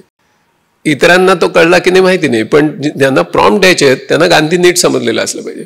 त्याच्यामुळे तुम्ही त्याच्याशी चॅट करत करत करत करत करत करत तुम्ही जास्त चांगलं आउटपुट त्याच्याकडून काढून घेऊ शकता. त्याच्यामुळे प्रॉम्प्ट इंजिनिअरिंगची एक वेगळी शाखा ही आपण विकसित केली पाहिजे. आणि ती काही अवघड नाही आहे. ती अवघड नाही आहे. थोडे 2 आमच्या कम्प्युटरमधले लोक आणि गांधींच्या याच्यातले डॉक्टर कुमार सप्तर्षींसारखे लोक एकत्र बसले तर, आणि त्या गांधी ज्यांना समजलं आहेत अशा लोकांना प्रॉम्प्ट इंजिनिअरिंग शिकवण्याची गरज आहे. नुसत्या कुठल्या तरी तरुण लोकांनी ज्यांनी गांधी वाचलाच नाही, ज्यांना गांधी समजलाच नाही, ज्यांना गांधी भावलाच नाही, त्यांना प्रॉम्प्ट इंजिनिअरिंग शिकून काहीच उपयोग नाही. ज्यांना गांधी आणि ती पिढी अस्तंगत होते आहे, तत्पूर्वी त्यांना गांधी शिकवलं, त्यांना प्रॉम्प्ट इंजिनिअरिंग शिकवलं. आणि प्रॉम्प्ट इंजिनिअरिंग त्यांनी एकही की दाबायची नाही आहे कम्प्युटरवर. त्यांनी फक्त समजून घ्यायचं आणि त्यांनी प्रश्न विचारायचे. त्या AI ला त्यांनी फक्त प्रश्न विचारायचे, मला हे कसं होईल तसं. असे गांधींच्या एकंदर याच्याबद्दलचे सध्याच्या परिस्थितीतले प्रश्न विचारायचे. आणि ते जितके प्रश्न तुम्ही जास्त जास्त शार्प विचारत जाल तेवढे गांधी जास्त बाहेर येतील त्याचे. आणि धक्कादायक पद्धतीने तुम्हाला समोर त्यांचे विचार येतील. म्हणजे ज्या प्रकारे तुम्ही प्रॉम्प्टमधून गोष्टी घेऊ शकता त्याला आता खरंच सीमा राहिलेली नाही. म्हणजे मी तुम्हाला एकच उदाहरण सांगतो की आमच्याकडे MKCL मध्ये खूप लार्ज सॉफ्टवेअर लिहिलं जातं, कारण सर्वसामान्य लोकांना शिकवायचं त्यासाठी खूप कॉम्प्लेक्स सॉफ्टवेअर लिहावं लागतं, सो दॅट त्यांना ते सोपं शिकता येईल सोप्या पद्धतीने. आता हे सगळं सॉफ्टवेअर लिहिणारी जी मुलं आहेत ती आपल्या गावाकडचीच असतात MKCL मध्ये. त्यांना त्या सॉफ्टवेअरमध्ये नीट कॉमेंट्स लिहिता येत नाहीत, इंग्लिशमध्ये कॉमेंट लिहिता येत नाही. तर आता मी त्यांना सांगितलंय की तुम्ही ChatGPT कडून तिथे मराठीमध्ये तो कॉमेंट लिहून देतो. म्हणजे या मुलांनी प्रोग्रॅम लिहायचा, त्याचा तो सार काय ते काढतो आणि या प्रोग्रॅममध्ये काय केलंय याच्या कॉमेंट लिहून देतो की ज्यामुळे पुढे जो दुसरा प्रोग्रॅमर हा प्रोग्रॅम मेंटेन करायला बसतो त्याला ते लगेच कळतं. आता ह्या कॉमेंट्स मराठीमध्ये आहेत. आता हे तर आम्ही कधी इमॅजिनच केलं नाही. आम्ही उगाच लोकांना इंग्लिश शिकवत बसलो. आता इंग्लिश वगैरे शिकवण्याची काही गरज नाही. आता इंग्रजी माध्यमाच्या शाळांमध्ये मुलांना घालणं ही गोष्ट कालबाह्य होणार आहे.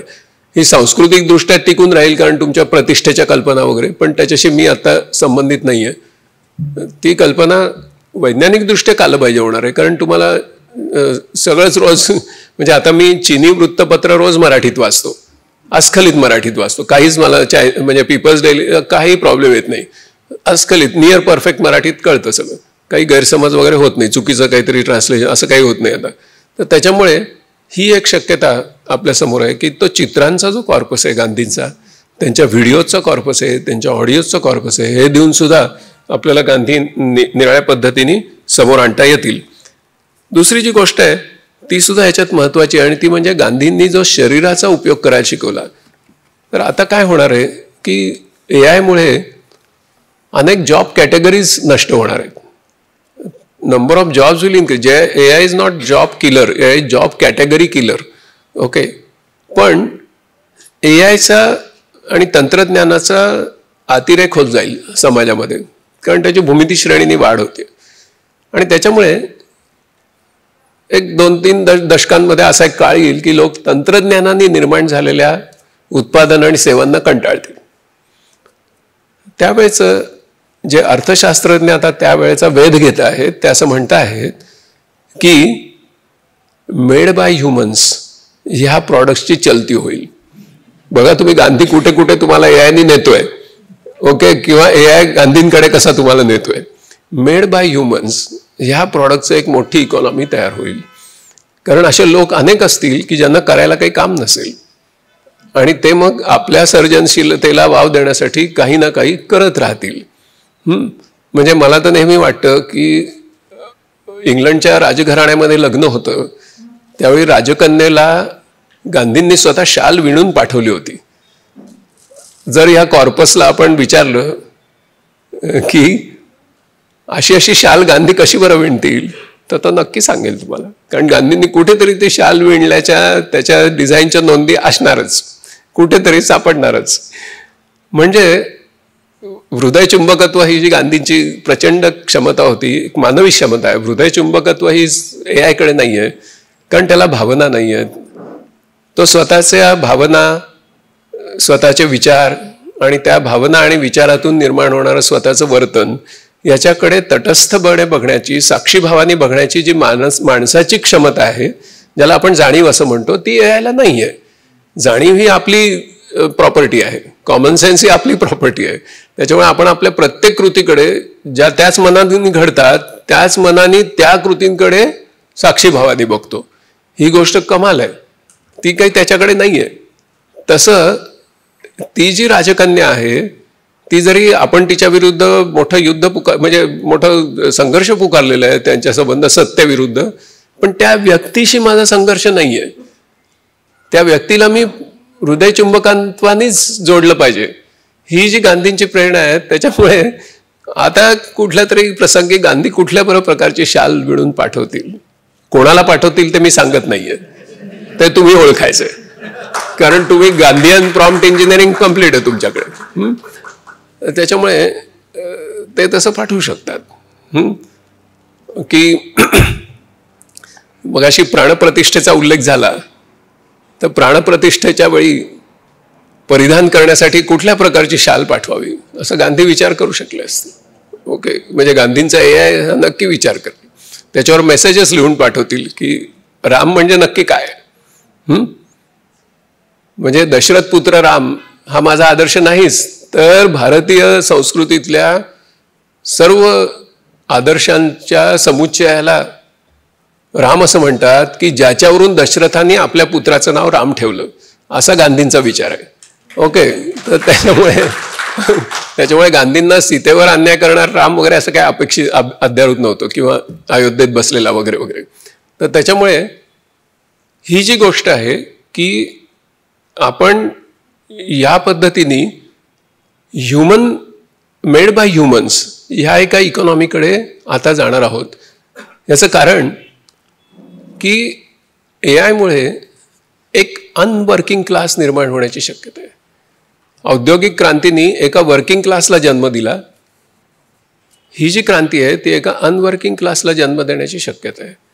हा अनवर्किंग क्लास कुठे बरं जाईल, का बरं अनवर्किंग क्लास तयार होतोय, तर पुन्हा आपण गांधींच्या मार्गापासून ढळल्याचाच तो परिपाक आहे. याचं कारण बहुतांश माणसं पृथ्वी तलावरची बहुतांश कामं करताना बहुतांश व्यवच्छेदक मानवी बुद्धिमत्तांचा उपयोग करत नाही आहेत. ती यंत्रांसारखी वागतायत, आणि यंत्रांसारखं तुम्ही ज्यावेळी वागता त्यावेळी तुमच्या कामांचे अल्गोरिथम्स तयार करणं हे एआयला सोपं होतं, आणि म्हणून तुमचे जॉब जातात. तुम्ही ज्यावेळी मानवी क्षमतांचा ज्यावेळेला परिपोष करू लागता, आविष्कार करू लागता, त्यावेळेला एआयचं मर्यादा तिथे तयार होते. एआयला मानवी बुद्धिमत्ता आकलन होत नाहीत. तर त्यामुळे माणसांनी माणसांसारखं वागणं, प्रेम या संकल्पनेचा परिपोष करणं, सुसंस्कृत होणं, या सगळ्या गांधींच्या विचाराच्या गोष्टी ह्या भविष्यामध्ये अपरिहार्यतेकडे तुम्हाला नेणार. पूर्वी चॉईसचा भाग होता, आता अपरिहार्यता.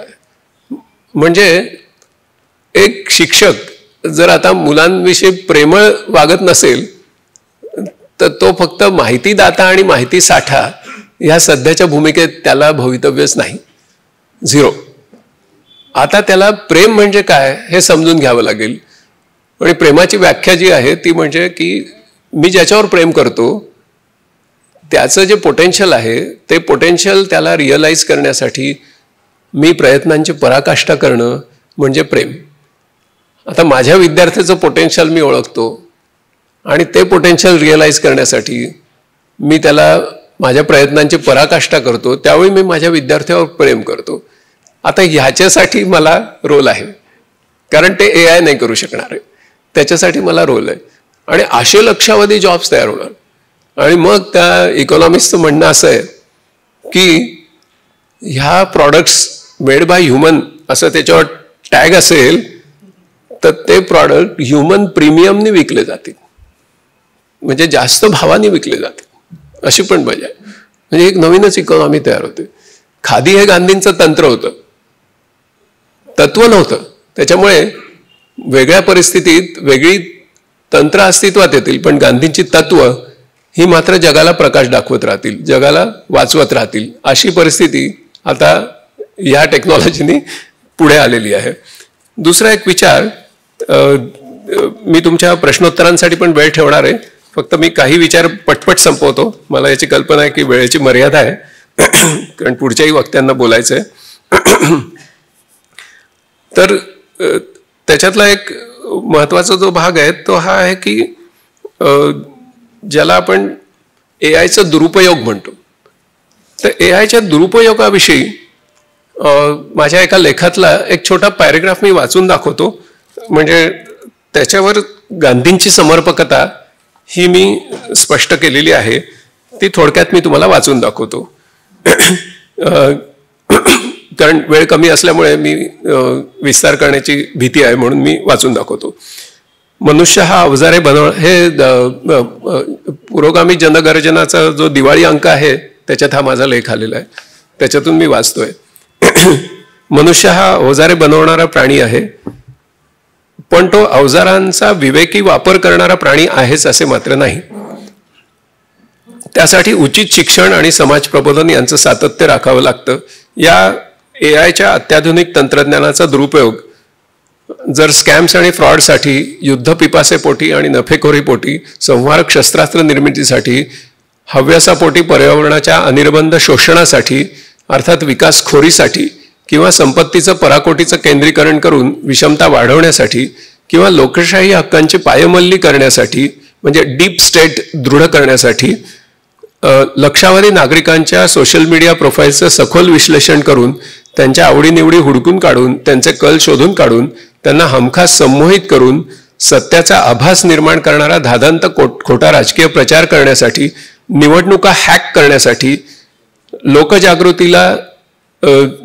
निवडणुका हॅक करण्यासाठी होणार असेल तर त्याविरुद्ध व्यापक प्रबोधनाला, लोकजागृतीला आणि संघटित जनआंदोलनांना पर्याय राहणार नाही. उपहासानं असं म्हणतात की AIने आधीच लोकशाही उद्ध्वस्त केली नाही तरच तो लोकशाही वाचवू शकेल. आणि तुमच्याकडे आत्ता जे तुमच्या मोबाईल फोनमधून घडतंय त्यामधून लोकशाही आधीच उद्ध्वस्त होण्याची शक्यता आहे. ते AIला ते वाचवण्याची तुम्ही फुरसत कदाचित देणार नाही. तंत्रज्ञानाला मर्यादा घालण्याबद्दल किती ठरवलं तरी ते कठीण असतं. त्याऐवजी त्याचा अधिक समुचित वापर कसा करता येईल हे पाहणं जास्त गरजेचं आहे. विकासाचा मानवी चेहरा जपणं म्हणजे राजनीतीला, विकासनीतीला, अर्थनीतीला विवेकी आणि सुसंस्कृत दिशेने वळवणं. ही गोष्ट लोकांमध्ये किती प्रखर जागृती होते, त्यांचं प्रबोधन किती परिणामकारक होतं. निस्पृह असे वैज्ञानिक, विचारवंत, साहित्यिक, कलावंत मंडळी लोकांना कसं संघटित करतात. व्यक्ती स्वातंत्र्य, समाज स्वास्थ्य आणि पर्यावरण संतुलन साधण्यासाठी अत्याधुनिक तंत्रज्ञानाचं उचित नियमन करण्यासाठी नव्या कायद्यांचा आग्रह ते कसा धरतात.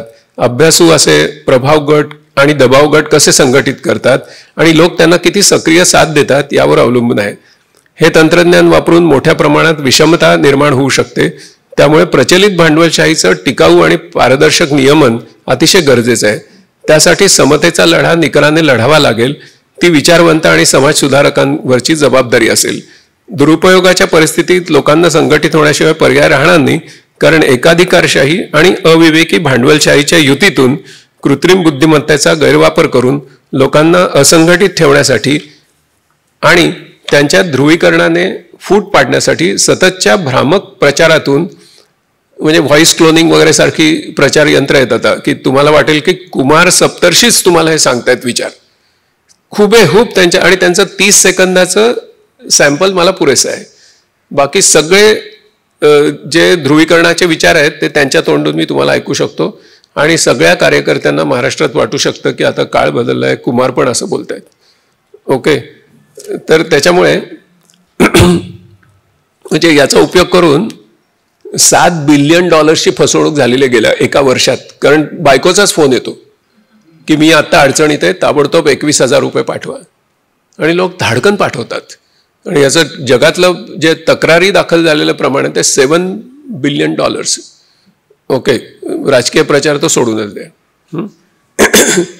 तर त्यांच्या मेंदूंची धुलाई केली जाईल, त्याद्वारे त्यांचे फक्त credit card, email account, bank account आणि मोबाईल फोन्स हॅक होणार नाहीत, तर सर्वसामान्य लोकांच्या जाणीवा, त्यांची फ्री विल आणि सत्सद विवेक बुद्धी हॅक होतील. म्हणजे मेंदू धुलाईच्या आहारी जाऊन केलेलं वर्तन आपण आपल्या मुक्त इच्छा स्वातंत्र्याचा उचित वापर करून आणि सत्वज विवेक बुद्धी शाबूत आणि जागृत ठेवून केला आहे असं त्यांना मनोमन वाटत राहील. आणि इतकंच करून ते थांबणार नाहीत, तर ते इतरांना तसं वर्तन करायला प्रभावित करतील. तुम्ही कसा विचार करावा, कुठल्या वस्तू विकत घ्याव्यात, कुठे गुंतवणूक करावी, कोणाशी लग्न करावं, कोणाला मतदान करावं, हे अशा तंत्रज्ञानाच्या गैरवापरातून हॅकिंगद्वारे ठरवलं जाऊ शकतं. माणसांच्या जाणीवा, त्यांची फ्री विल आणि सत्सद्विवेक हॅक करण्यासाठी एआयला स्वतःला जाणीव असण्याची गरज नाही. महत्त्वाचं म्हणजे एआयच्या गैरवापरातून असत्य निर्मिती करायला काही सेकंद पुरेशी असतात, पण त्याचा पर्दाफाश करायला खूप वेळ, चिकाटी आणि तज्ज्ञता लागते. म्हणून या गोष्टी पराकोटीला जाऊ नयेत यासाठी सर्वसामान्य लोकांच्या हितरक्षणासाठी सत्याची कास न सोडणाऱ्या शास्त्रज्ञांनी सत्याग्रही एआय म्हणजे सत्याग्रही कृत्रिम बुद्धिमत्ता ही निर्माण करण्याची गरज आहे. ती सत्याग्रही कृत्रिम बुद्धिमत्ता तुम्हाला म्हणजे हा विचार मी गांधींकडूनच घेतला आहे, कारण 1945 नंतर जो विज्ञानाचा दुरुपयोग झाला म्हणजे ॲटॉमिक वेपन्स वगैरे, त्यावेळी गांधींनी अशी सूचना केलेली आहे की आता जगाला सत्याग्रही सायंटिस्टची गरज आहे, तसं आता जगाला सत्याग्रही एआयची गरज आहे. ओके, तर त्याच्यामुळे म्हणजे गांधी किती मार्ग दाखवत आहेत बघा तुम्हाला, म्हणजे आश्चर्यच वाटतं. तुम्ही जेवढा एआयचा अभ्यास कराल तेवढे तुम्हाला गांधी जास्त समजत जातात. तर त्याच्यामुळे सत्याग्रही कृत्रिम बुद्धिमत्ता तुम्हाला तथ्यांविषयी माहितीच्या शिफारसींच्या सत्यतेविषयी, नैतिक ग्राह्यतेविषयी आणि सजग करत राहील अशी कृत्रिम बुद्धिमत्ता तुम्हाला एखादी वस्तू घेण्याची किंवा एखादी व्हिडिओ पाहण्याची शिफारस कुठल्या कारणास्तव केली जाते, कुठल्या हेतूने केली जाते हे सांगेल. आणि याच्यासाठी म्हणजे हे का शक्य आहे, तर औषधांच्या वेष्टणावर कायद्याप्रमाणे त्यातले घटक आणि संभाव्य जोखीम आणि धोके दर्शवलेले असतात. तसंच काहीसं जन आंदोलनांमधून आपल्याला या गोष्टीत करता येईल. मग तुम्हाला ट्रम्प जिंकले की एआय जिंकला असा संभ्रम पडणार नाही. आता निर्माण होत असलेला एक्सप्लेनेबल एआय या दिशेने जाण्याची सुरुवात आहे, मात्र ते तंत्रज्ञान अद्याप बाल्यावस्थेत आहे. त्यामुळे कृत्रिम बुद्धिमत्तेचं लोकशाहीकरण, आंतरराष्ट्रीय सामंजस्य, अण्वस्त्रांच्या बाबतीत असतात तशा नियामक यंत्रणा आणि कायद्यांच्या आधारे नियमन, पारदर्शकता राखण्यासाठी आचारसंहिता इत्यादी गोष्टी लवकरात लवकर व्यवहारात आणाव्या लागतील. अन्यथा लोकांना हॅक केलं जाईल आणि हॅक झालेले बेदखल लोक संघटित होऊ शकणार नाहीत. व्यक्ती स्वातंत्र्यावर आधारलेली लोकशाही ही मुळातच लोकहितासाठी योग्य व्यवस्था नाही असं त्यांना मनोमन पटवलं गेलं तर ते न्याय्य हक्कांसाठी कधीच पुढे येणार नाहीत. त्यांना कदाचित असं वाटत राहील की पूर्वजन्मीच्या पापांमुळे आता ते बेदखल होत आहेत, म्हणजे मनुस्मृतीतल्या गोष्टी या त्यांना पूर्णपणे नीट भिनवल्या जातील. तर त्याच्यामुळे सत्याग्रही एआय ही एक कल्पना आपल्याला गांधींकडून मिळते. म्हणजे एआयच्या युगामध्ये महात्मा गांधींचं वैशिष्ट्य काय, तर ते हे आहे. महात्मा गांधी आपल्याला ही सुद्धा दिशा आपल्यासमोर ठेवतात. त्याचबरोबर शेवटचा मुद्दा करून मी संपवीन, कारण खूप मुद्दे आहेत. महात्मा गांधी आणि एआय बोलायला लागलं की म्हणजे माझं हे 2-3 तास संपणार नाही. पण शेवटचा एक मुद्दा मी करून संपवतो, आणि तो म्हणजे की गांधींच्या व्यक्तिमत्वातून आपल्याला जो संदेश मिळतो तो 2 भ्रांतींमधून आपण कसं मुक्त व्हायचं हा संदेश गांधी देत राहतात. कारण त्यांची जी नम्रता आणि त्यांची निर्भयता, त्यांची सहनशीलता त्यांची संघर्ष करण्याची जी तडफ आहे ती, आणि त्या निर्भयतेपोटी त्यांनी केलेलं साहस, या सगळ्या गोष्टी ह्या मानवी बुद्धिमत्तेची व्यवच्छेदक लक्षणं आहेत, ह्या AI वगैरेमध्ये नसतात. त्याच्यामुळे ते कायम ठेवून AIची मदत घेऊन पुढे कसं जायचं हा मार्ग आपल्यासमोर असतो. आता त्याच्यातली एक महत्त्वाची जी भ्रांती आपली आहे ती म्हणजे भेदभ्रांती. म्हणजे मी आणि तू भिन्न आहोत असं समजणं. गांधींनी ह्या गोष्टीवर खूप मोठा विजय मिळवला होता. भेदभ्रांतीतून मुक्ती करणं हा माणसाचा एक प्रवास आहे, कारण त्याच्यामध्ये आत्म्याचं एकरूपत्व हे गृहीत धरलेलं आहे की चराचर सृष्टीतला प्रत्येक जीव जो आहे तो आणि मी भिन्न नाही असं समजणं, याचा परमोत्कर्ष गांधींनी गाठलेला आहे. त्याच्यामुळे मानवी बुद्धिमत्तेचं व्यवच्छेदक लक्षण काय, तर भेदभ्रांतीतून मुक्ती करण्याची त्याची क्षमता, ही त्याची खूप मोठी क्षमता आहे. आणि त्याच्याने जगातले संघर्ष हे ते कमी होऊ शकतात, शांततामय सहअस्तित्व येऊ शकतं आणि शोषणाचा अंत होऊ शकतो, विषमता दूर होऊ शकते. पण त्याच्या मागचं तत्वज्ञान जे ते हे आहे. आणि दुसरी जी भ्रांती आहे ती म्हणजे अभेद भ्रांती. म्हणजे माझा देह आणि माझा आत्मा हे एकच आहेत असं समजण्याचा भ्रम. ह्याच्या विरुद्ध तर गांधींचा मोठा सांस्कृतिक संघर्षच झाला. आणि गांधी सतत सांगत राहिले की तुमचा देह आणि आत्मा या दोन भिन्न गोष्टी आहेत. जर तुमच्या आत्म्याला आनंद व्हायचा असेल तर तुमच्या देहाला आनंद झाला पाहिजे, हा भ्रम आहे. आणि त्याच्यातून गांधींनी एक सांस्कृतिक संघर्ष उभा केला आणि तो पाश्चात्य व्यक्तींच्या विषयी नसून पाश्चात्य विचारसरणीच्या विरुद्ध होता, वसाहतवादी विचारसरणीच्या विरुद्ध होता. आणि तो हा होता की माझ्या अनिर्बंध अशा वासनांच्या परिपूर्तीमध्येच माझ्या मानवी अस्तित्वाची सार्थकता दडलेली आहे. ह्या विचाराला गांधींनी आव्हान दिलंय. आणि मानवी अस्तित्वाची सार्थकता ही त्याच्यापेक्षा खूप उच्चतर आहे हे गांधी सतत दाखवून देत आहेत. ह्या विचाराला गांधींचा जो विरोध आहे तर तो कदाचित 100 वर्ष लवकर होता असं आत्ता म्हणता येईल. पण आत्ता ह्या विचारातून, ह्या एका सांस्कृतिक मूल्यरचनेमधून आम्ही उपभोक्ते आहोत आणि निसर्ग हा उपभोग्य वस्तू आहे, ह्या विचाराला पुष्टी मिळाली. आणि त्याच्यातून अख्खा चंगळवाद उभा राहिला, त्याच्यातून अख्खा पर्यावरणाचा ऱ्हास उभा राहिला, त्याच्यातून अख्खं ग्लोबल वॉर्मिंग उभं राहिलं, हवामानाचे बदल उभे राहिले. आणि आज त्या संकटाला सगळी मानवजात समोर जाते. त्याच्यामुळे अभेदभ्रांतीतून मुक्ती ही सुद्धा गोष्ट महत्त्वाची. आणि ह्या दोन्ही बाबतीमध्ये तुम्ही जेवढी AIशी पार्टनरशिप कराल तेवढी तुम्हाला जास्त स्पष्टता येत जाईल. आणि त्याच्यासाठी AIची मदत घेणं, हवामान बदलांच्या प्रश्नावर AIची मदत घेणं, प्रदूषण मुक्तीच्या प्रश्नावर AIची मदत घेणं, ह्या गोष्टी आता जगामध्ये काही चांगल्या शास्त्रज्ञांनी सुरू केल्या आहेत. आणि मला असं वाटतं की त्यांना गांधींचा हा सांस्कृतिक विचार जर सांगितला तर त्यांच्या संशोधनाला खूप मोठी एक पायाभूत अशी तात्विक रचना मिळू शकते. उदाहरणार्थ सिंगल यूज प्लॅस्टिक हे जगामध्ये आता इतकं साठलं आहे समुद्र तळाशी आणि अनेक जीवजातींना त्याचा धोका आहे, मानवी अस्तित्वाला धोका आहे. हे प्लॅस्टिक विघटन होत नाही, 1000 वर्ष लागतात, कोणी 400 वर्ष म्हणतात. याच्यावर AIचे प्रयोग केले गेले आणि AIने अगदी अलीकडे हे सिंगल यूज प्लॅस्टिक हे 1 आठवड्यामध्ये डिझॉल्व्ह करण्याचं हे शोधून काढलं. लक्षावधी प्रयोग हे इन सिलिको केले, इन व्हिट्रो थोडेसे प्रयोग झाले आणि त्याच्यातून असं हे सिंथेसाइज झालं. आता हे करणारे जे शास्त्रज्ञ आहेत त्यांनी त्याच्याबरोबर ह्याचाही प्रचार केला पाहिजे की आम्ही जरी तुम्हाला 1 आठवड्यात डिझॉल्व्ह करून दिलं तर याचा अर्थ असा होत नाही की आता तुम्ही हजारो पट अजून प्लॅस्टिक वापरा, कारण आता ते डिझॉल्व्ह होऊ शकतं. ही गोष्ट जी आहे ती तुम्हाला गांधी सांगतात. म्हणजे AIचा वापर करून तेव्हा ज्यावेळी प्रश्न सोडवता त्यावेळी मुख्य जी मानसिकता आहे म्हणजे अभेदभ्रांती आहे त्याच्याबद्दल वैज्ञानिकांची पार्श्वभूमी नीट असण्याची गरज आहे. AIच्या क्षेत्रातल्या वैज्ञानिकांची ही गोष्ट खूप महत्त्वाची आहे. ती कशी मिळवायची हा खूप अवघड विषय आहे, परंतु ते आपल्यासमोरचं एक आव्हान आहे. असं मांडून मी तुमची रजा घेतो. तुम्ही इतका वेळ खूप चिकाटीनी, खूप औदार्यानी, तुम्ही सगळे गांधी मार्गी असल्यामुळे खूपच दयेनी माझ्याकडे तुम्ही बघितलं आणि इतका वेळ ऐकून घेतलं. त्याच्याबद्दल कृतज्ञता व्यक्त करतो.